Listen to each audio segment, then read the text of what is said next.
Welcome back to the channel. It seems like forever since I've done a YouTube film, and that's because it's been forever since I've done a YouTube film. I am so busy right now with my Blurb life that I'm just not really getting the time to put into YouTube like I would like, but hey, I'm not complaining. I have a great job. We're in the middle of a pandemic. Let's make the best of it. So today's Q&A. It's slightly different from Q&As I've done in the past, and there's a reason for that. Some of these are straightforward questions. For example, let's take a test question. What's the greatest television show in the history of the world? Easy, Miami Vice. There are going to be questions like that, super simple. There are other things in here that are amalgams, combinations of questions and subjects that I have been approached about many times in the recent past. So I've sort of taken all of those questions and some of the skepticism and some of the bewilderment and some of the awe about what these topics are, and I'm putting them all into this Q&A. I hope that makes sense. I hope it works. I think these are all good topics, and I think I have some relevant information. And if not, so you're going to waste 10 minutes of your life. What else do you have to do? Number one, and I'm putting this first because I think it's a very interesting concept. Film hipsters on YouTube. And I know that's not a question, but it's come to me in a question multiple times. And most of the time, the questions that I get about film hipsters on YouTube are coming from sort of an angle of skepticism in some ways, and then in other ways there's a little bit of people are perturbed by the fact that these, quote, film hipsters on YouTube have big followings, and they may or may not know their way around a camera, but they still have these big followings. So I want to take a counterattack to this because I'm going to defend film hipsters on YouTube. I don't think I personally know any of the folks that would be considered film hipsters on YouTube. I am sure they are nice people, and here's the thing. Like I said, I am defending film hipsters on YouTube for a variety of reasons. Number one, they're not hurting anyone. They found something in film that they love, and they're out trying to promote it. So I think that's a great thing. Anyone who can further and promote and prolong the existence of film is okay in my book, because I absolutely love film. I hardly ever use it anymore because logistically it's not smart for me to use it. And the reason I say that is I live in a place where I had a darkroom, but I had to give up the darkroom because of Lyme disease, which I'm totally fine with. Someone else is in my darkroom and she is making wonderful professional work that's being sold out of the darkroom that I used to be in. So good on you. And two, for me to use film means that I have to drive to FedEx, then I have to ship the film to a lab in Los Angeles, which scans it, uploads it for 28 bucks a roll, which is a bargain in my book to get high-res, perfect scans. They put it on the FTP, I download, goes into my digital workflow, but then the film has to get shipped back to me. And when you consider aviation fuel and gasoline for the FedEx to go back and forth, it's a really wasteful sort of style of work. And again, it's not to say that I wouldn't do it again, but it just makes me sort of question what my methodology is. If I shouldn't just skip film for now, which is what I'm doing, although I love it. So film hipsters, keep making films about it. Number two point in terms of defending film hipsters, I know professional photographers who their entire career is based on wealth and connection. They have museum shows, gallery shows, book deals, collectors, assignments, and they are not good photographers. They are connected and they're wealthy and they have unbelievable careers because of that. So don't think that there's some sort of sanctity in the photo space where you have to be good to get recognition and make it as a photographer. That is simply not true. If you're wealthy and you have connections, that supersedes anything having to do with talent. And again, I know some of these folks personally. They're nice people. They're not hurting anyone. They're spending their money on what they love, which is photography. And if that means they're going to make a career out of it, well done. And the other thing is, it's unfair to sort of attack film hipsters on YouTube because you're not going to get good at photography by making YouTube films. You know, I just got off my bike. I did a short ride, 15 miles. That's all I had time for. I would love to be a much better cyclist, but doing this film right now is taking away from the time that I could be spending on my bike. If I want to be a good cyclist, what I have to do is spend more time on the bike. That's it. And for people who are making YouTube films, you're going to get good at YouTube films, but you're not going to get good at photography by making YouTube films. They're two different things.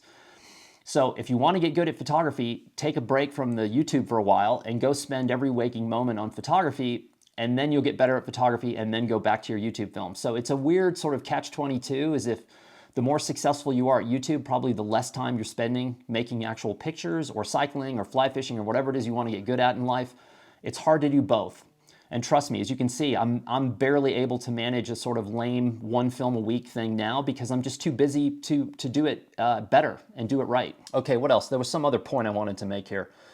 I thought, oh, the one last thing in defense is on my bike over the last 15 miles, at altitude in the wind, by the way, so it was an ugly 15 miles. I thought about, in essence, 50 of the top photographers I know in the world and across all genres: advertising, commercial, editorial, fashion, portrait, celebrity portrait, all these different photojournalism. None of them are on YouTube.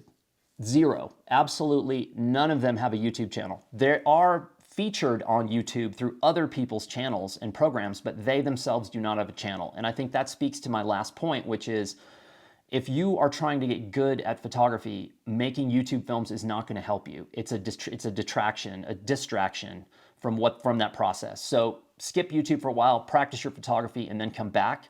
Or if you just want to keep getting better at YouTube, just keep making films, and who cares? So film hipsters, keep doing whatever it is you're doing. Keep film alive. It is a wonderful medium. And again, this won't make sense to you, but I lived through the era when digital took over and everyone in the professional industry was belittling anyone who continued to shoot film. And it was, you have to shoot digital, you're going to go out of business, it's the only way. It is wildly entertaining for me to see some of those people today using film again, because it's just the epitome of the word ironic. Okay, moving on. God, I'm rusty. Moving on, Q&A number 2. Number 1 was film hipsters. Leave them alone. Let them do what they're doing because they're keeping film alive. Number 2 is the film versus digital conversation. I just did an email for Blurb that went out yesterday. If you're on Blurb's mailing list, you will have received this email, and it's me talking about the benefits and differences between film versus digital or film and digital. Again, I love film. At this point, I'm starting, after all these years, I was shooting assignments with a digital camera in 1997, so I've been around digital for a long time. I never liked it until recently. And the reason I like digital now is my lifestyle, because I work full-time for Blurb, and I'm making videos, and I'm doing still projects, and I'm writing, and I'm cycling, and I'm fly fishing, and I'm hiking, and I'm traveling, and I'm in the van all the time. I just simply need a balance of things in my life. I'm using a brand new camera, which I'm going to talk about in a minute. I'm having to learn that. I have another new camera in the room that I haven't even taken out of the box. I've had it for a week. I haven't even opened it yet. That tells you the sort of pace at which I'm living in my work life, and I have to find a balance. And right now, digital fits that balance, but there is, let me just dispel this once and for all, there is no better system. It's just a different way of working and a different methodology and a different lifestyle. With film, there's so little screen time unless you want screen time. And with digital, it's a huge amount of screen time. And there's no way around that. You also have the archiving issue. Film archives incredibly easy, but it's also more susceptible to things like fire, whereas digital, it's easier to make redundancies, but you also, when you have upwards of 40, 50 terabytes of data, and you have to archive that over time, it is monumentally expensive and monumentally time-consuming, and there is no way around that. I don't care who you are and what your cockamamie story is to how you're archiving. The one thing that I've gotten recently when I mention this is, how could you have possibly amassed 50 terabytes of information, just keep your selects and throw out the rest? That is, frankly, an idiotic ideology. If that is the strategy that you're taking with your archive, you are making a monumental mistake. I'm gonna give you one name as an example of why not to throw out your outtakes, and that is Dirk Halstead. If you don't know Dirk Halstead and the Monica Lewinsky story, then you should go online right now and look it up. That is why you keep your outtakes. Every good photographer I know who's older, who's living off their archive, had they thrown away their outtakes, would not be surviving as we speak. They would be out of business. Your archive is incredibly valuable if you nurture it and you take care of it, so keep it. Q&A number 3, will I be doing, point number 1 was film hipsters. It wasn't really a question, although I'd been barraged by questions about film hipsters. Number 2 was about whether or not I'm using film or digital and which I think is better. And the question number 3 is, am I ever going to do camera reviews? And the short and definitive answer is no. There is no point in me doing camera reviews. And again, I don't mean this in a negative way, and I think that's a totally legitimate question. I have 1, 2, 3, 4, 5, if you include my phone, 5 cameras in front of me right now, and I told you there's another new one in the room behind me. So I have 6 cameras. Obviously, I'm using cameras all day long. I am not a good reviewer. I do have a brand new camera, which I'm going to get to in the next point. I could do a review on the camera that I'm using to record this right now, but it makes no sense because I know so little about these cameras and I just don't care. Does it work? Does it serve a need? Yes. I can't go through all the menus. I set up a little menu system where I have my top 5 controls in one menu. That's the only thing I need to access. I will probably never look at the menus again in the lifetime of this camera in my hand.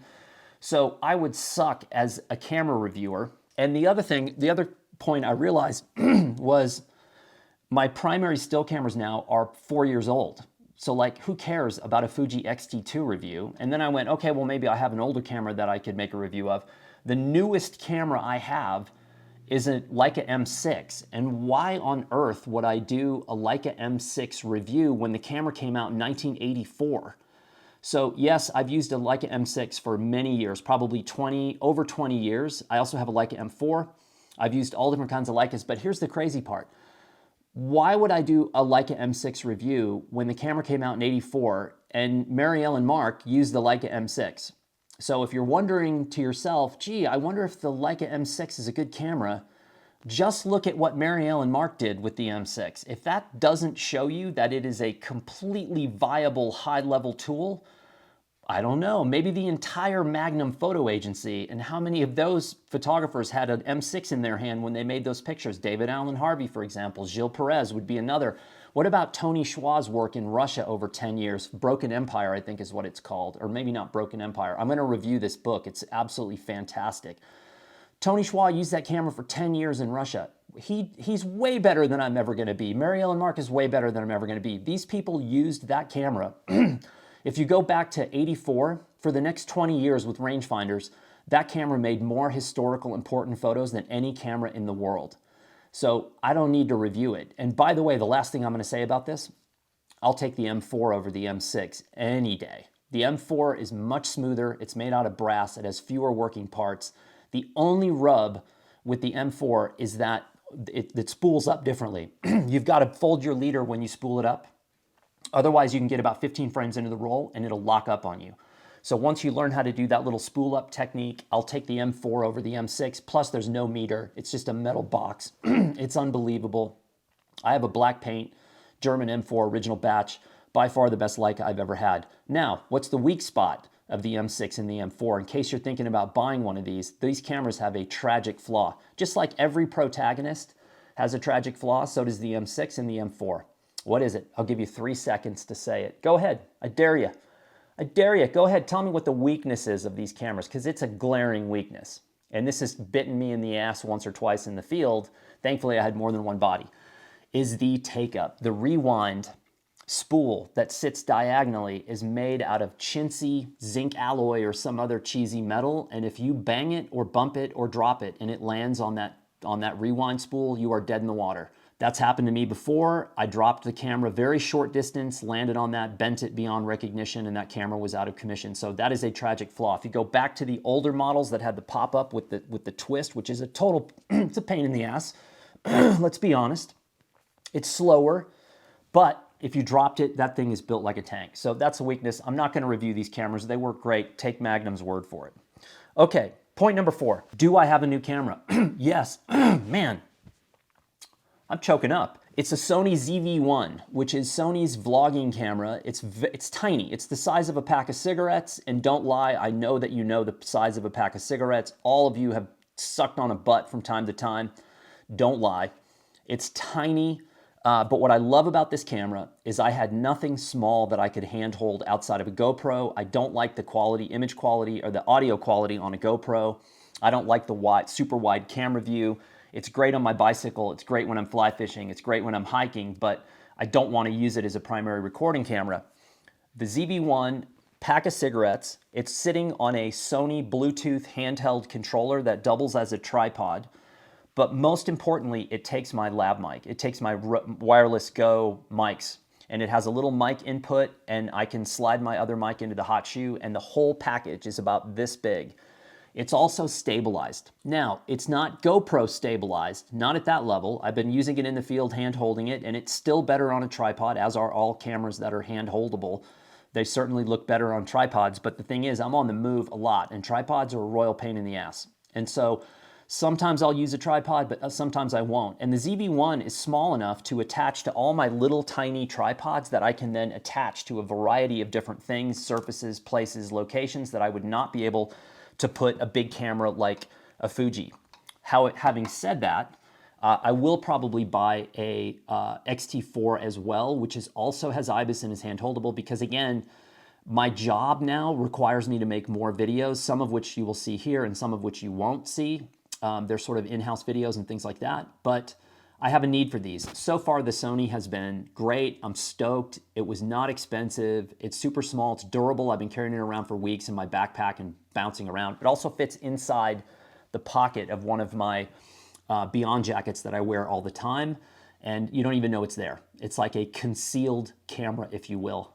Wink, wink. Okay, point number 5. What do I do with work prints that I don't want to throw away? This is a good question. So if you're into printing your work, whether it's inkjet, darkroom, combination, whatever, you will amass all kinds of prints. Prints that at the time you thought were good, and then a few years later, you look at them and you go, that's not really a great print. I'm not really sure what to do with this. Now, over the years, as inkjet technology progressed, I would print an entire essay on an inkjet printer. And 2 years later, I would look back at it and say, that's outdated technology, and I would tear up entire boxes, entire photo essays of prints. With darkroom prints, I would never do that. A darkroom print only gets better with time, and that technology isn't changing anytime soon, and those prints go up in value. There's nothing better than a silver print, handmade. That is the most valuable thing. If I was collecting photography, I always look for silver prints over inkjet, and I always want a print that's done by the artist themselves if possible. Now what I do is I typically don't make big prints anymore because I don't have any need. Most of these are prints that I bought from other people. I'm collecting other photographers' work, not my own. I try not to ever put my own work on the wall for the most part, unless I'm doing a test of some sort. But I also keep journals, and I also keep notebooks that are nothing but photographs. So often I'll tear images up, and I'll think William Burroughs. I'll tear things up and I'll put them back together, cut up style, just to entertain myself. I have journals about projects that I'm working on. I have general journals, and I have image-related journals. So that's a good place to put them if you don't want to throw these prints away and you don't have any friends or family who you can pawn them off on. Number 6. Question number 6, how do I use my journal for a photography project? This is pretty interesting. I've been making comments about my journal a lot over the past couple of weeks, and a bunch of people have reached out and said, can you show us more? Now, here's the thing. My journal and what I write in it is personal. So I don't really want to expose to you what I'm writing about in that journal, because the purpose of the journal is a free fire zone. It's a free space where you can write and say and think anything that crosses your mind. And oftentimes that may or may not be palatable for a general population. So I don't want to show you too much, but I'll give you an example of how I use my journal. And the example is last year when I ventured to Albania to work on a project. I took a workshop with Elena Dorfman, and I just said, okay, I'm going to ignore the rest of my life for 10 days, and all I'm going to do is make work, both with a camera and with a pen, and I'm going to design a magazine in real time as I go, which I did. I featured that magazine many times. I'm not sure I featured it here on YouTube, but it's a magazine called Declassificaur, which is declassified in Albanian. And I went into the field and I made pictures, and I made a very specific style of picture based on the story and the content that I was trying to get across, which was a little bit about reference to the history of Albania. The journal is with me every day, all day long. I am constantly listening to the dialogue that's happening around me, and I am writing down the dialogue, whether it's mine with someone else, or it's strangers, or an interview is happening, or I'm just listening to Albanians talk about their life and what it was like to be under dictatorship and being isolated from the world. At night, I go back through those notes, and I'm noting and circling things, and I'm working that text into the publication that I'm making. Those comments and that copy and that text from the journal is, I would say, 50% of the equation of my publication. So yes, I'm a photographer, and yes, I'm showing you both a combination of stylized technique and also standalone imagery, but the copy is incredibly important, because the copy is giving you something that the imagery cannot. It's giving you a specific kind of detail and humanity that the photos may or may not relay. So that is how I use the journal. It is with me all the time. I'm writing in it first thing in the morning, last thing at night, and all during the day. Sometimes it's for an hour at a time, and other times it's for 20 seconds. I always have it. It's like quick draw. My journal comes out, make notes, put it away, because you will simply, it is impossible for you to remember all of that detail. And so that's how I use the journal on a project. I'm also, depending on what I'm working with, if I'm using my Fujiroid camera, I'm also shooting Fujis as I go and gluing them into the journal as reminders of certain aspects of the story. It could be a location, it could be a date, it could be a time, it could be just an artifact of something that I need to remember for a later piece of the project, and I take a Fujiroid of it and glue it in the journal. Okay, question number 7. Is there a quality difference between Blurb and MagCloud? I guess the short answer would be yes, but it's not in terms of saying one is a better quality than the other. They're different. So the products are different. They're both printed HP Indigo. They're printed by the same technology, but the objects themselves, the formats, are different. So the only thing I can tell you about Blurb, MagCloud, and any other printing service that's out there available in the world, whether it's going to your local CVS and having a print made at the kiosk, or it's using an offset publisher somewhere, or a custom publishing house, you've got to make tests. Making test books is baby steps. That's the first step of any good bookmaking process. There's no possible way really to just say, look, I'm gonna go make a perfect book and go make a perfect book. Even when you're working with a designer, you go through revisions. So you'll have draft A, draft B. By the time you get to draft C, you've got things pretty well ironed out, and you might be ready to go to print. But most of the time you are making tests. And so Blurb and MagCloud are both awesome, and they're different. And so I use, for example, MagCloud Digest for my business card. I have a 50-page business card that I use MagCloud Digest in landscape format. I love it. I absolutely love that format. I think it's one of the best ones out there. And then I use Blurb for my magazines, I use them for my trade books, and I use them for my photo book projects. Okay, question number 8. How do I choose a cover photo, and how do I detach myself from the photo that I like the best? That is a great question. Let me rephrase this. What he's saying is, you're doing a photo essay and you have an image that you go, this is my all-time favorite image from this essay, but it may or may not work on the cover, and you have to detach yourself from the fact that that's your favorite photo, and you have to do the right thing by potentially putting another photo on the cover because it's more representative of the work. And that is simply what you have to do. You have to make the decision. Is my favorite photo the best photo and most strategic? If it is, put it on the cover. If it's not, then you have to determine what is. And again, taking the time to apply this critical thought to the work is what's important.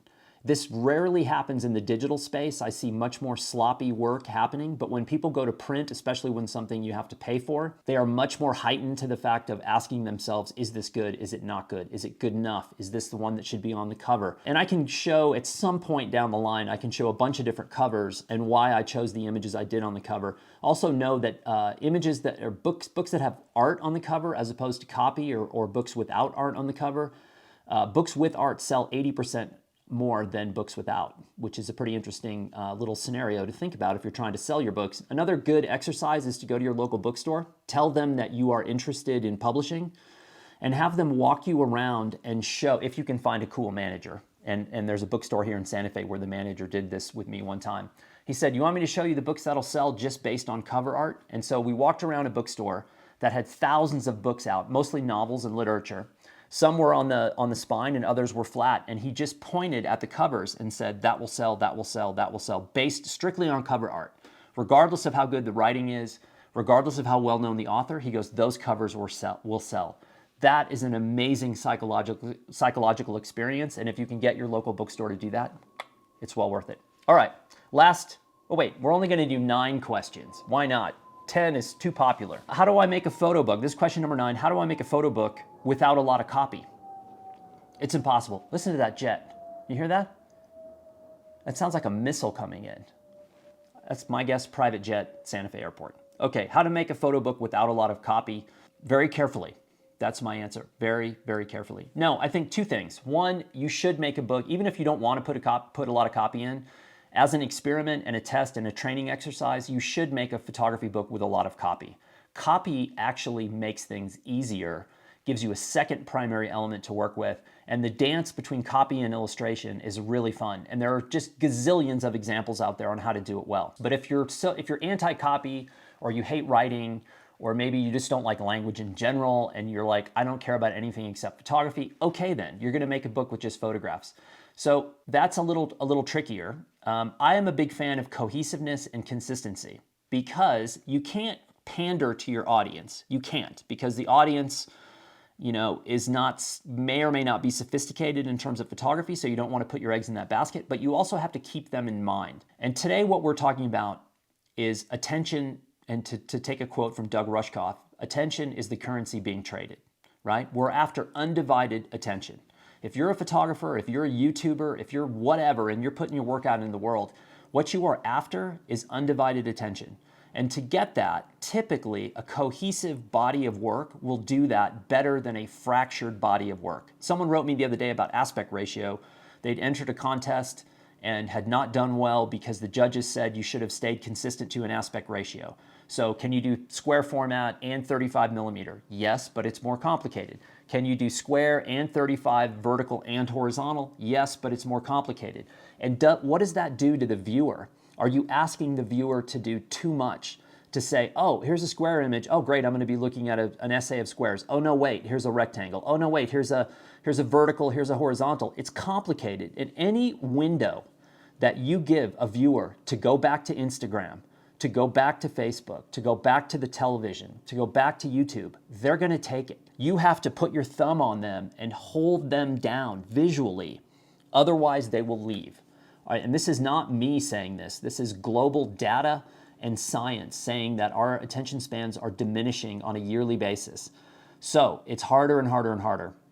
If you're just going to use photographs, keep it simple and keep it cohesive. So no spreads with 14 images and varying sizes overlapping one another like a bad wedding album.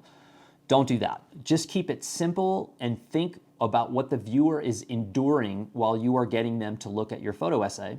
And I think things will work out. And you don't need to make a 500-page book or a 200-page book or even a 100-page book, because most people don't have the attention span to sit through it. So keep it short, keep it tight. There should be no fat, no images that you're on the fence about. If you're on the fence about it, it's not good enough to make the publication. It should be very apparent that you look at something and go, this is critical, this is required.